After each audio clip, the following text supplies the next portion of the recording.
very grateful, Mr. Rosendale.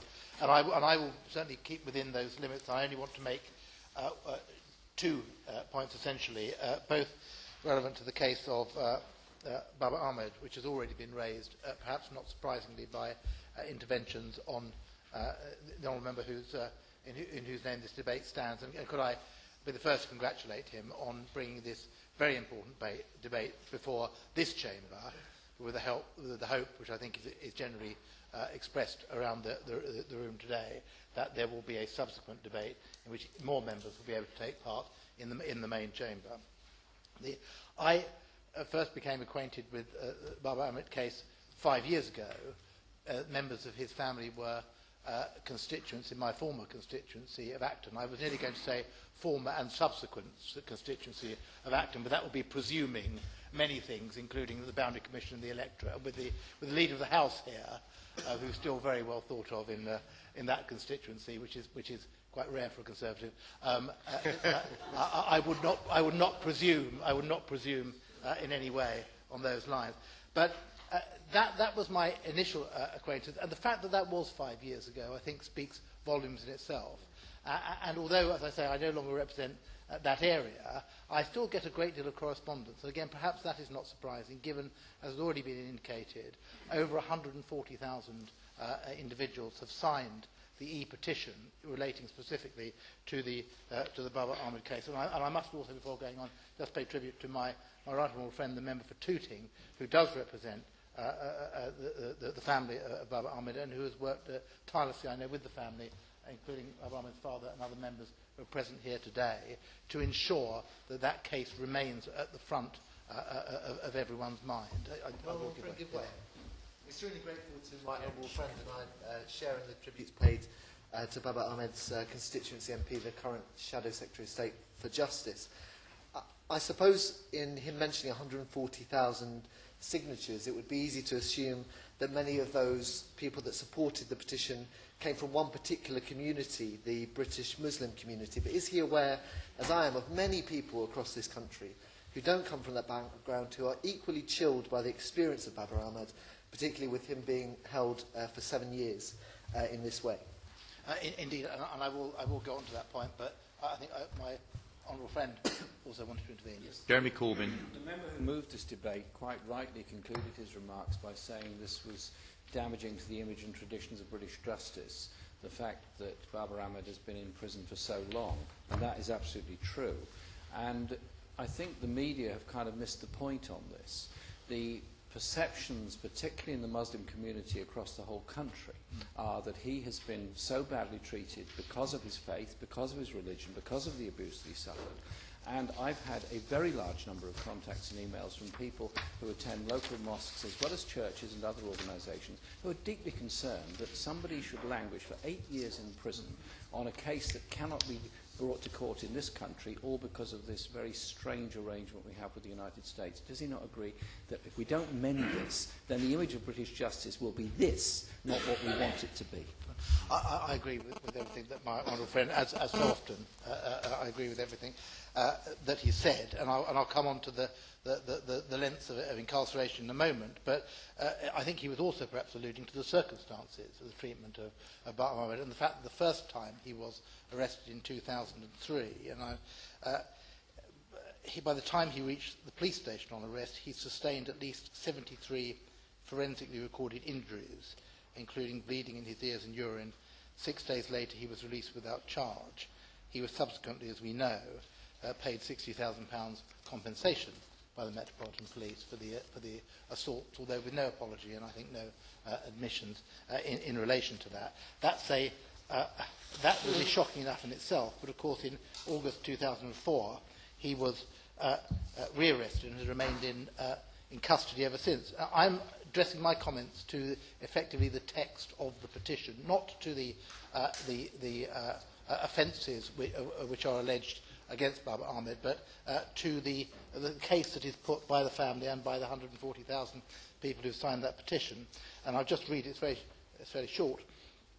Babar Ahmad is a British citizen who's been detained in the UK for 7 years without trial, fighting extradition to the USA under the controversial No Evidence Required Extradition Act 2003.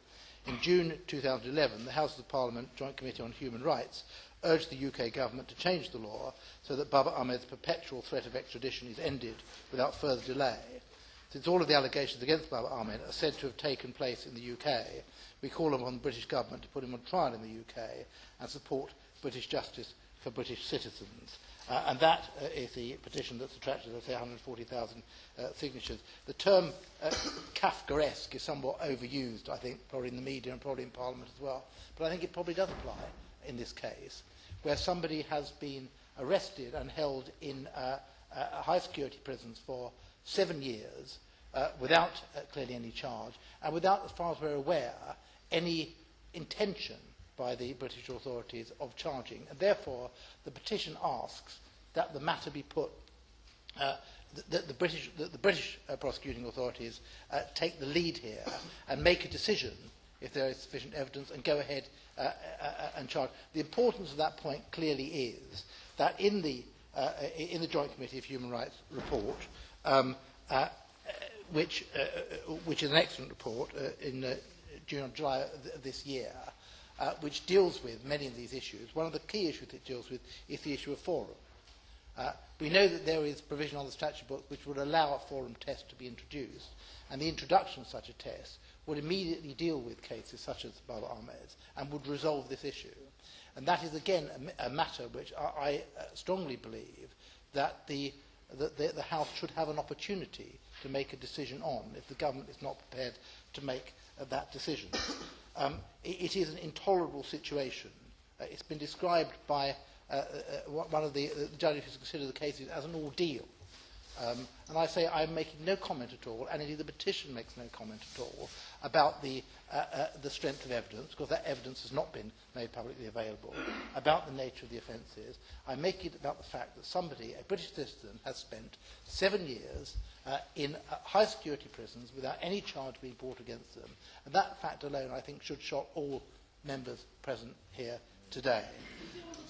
I will. He stressed the fact that Babar Ahmad has been in prison for 7 years. But that, and I don't think everybody who's concerned about his case recognises this, that is the equivalent of someone who's been sentenced to 14 years in prison. And that's, if you look at sentencing guidelines, that's the kind of sentence that's issued to someone who's found guilty of grievous bodily harm with carrying a weapon that they'd previously brought to the scene and so on. It's a very serious offence that would normally acquire that long a time in jail. I would entirely agree, and that's why I say, notwithstanding the points that have been made, that we need to address the substantive issue as well as individual cases here, that this is an unusual case for that particular reason. And while I have a great deal of respect and sympathy for other honourable members who've spoken on behalf of their constituents or other issues that have been raised with them, I don't believe there is any case as extreme as this because of that simple fact that somebody has lost their liberty for that time, which, whatever the outcome, will never be regained. And so I conclude, Mr. Rossendale, on this point.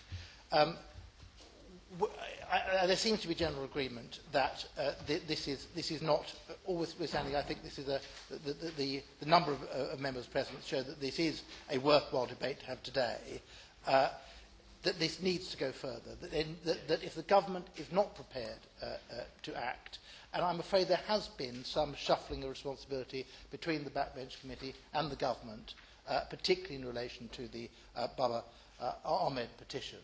140,000 signatures, I think that is one of the top 3 petitions. We have had debates on other important issues on the floor of the House arising out of petitions with fewer signatures than that.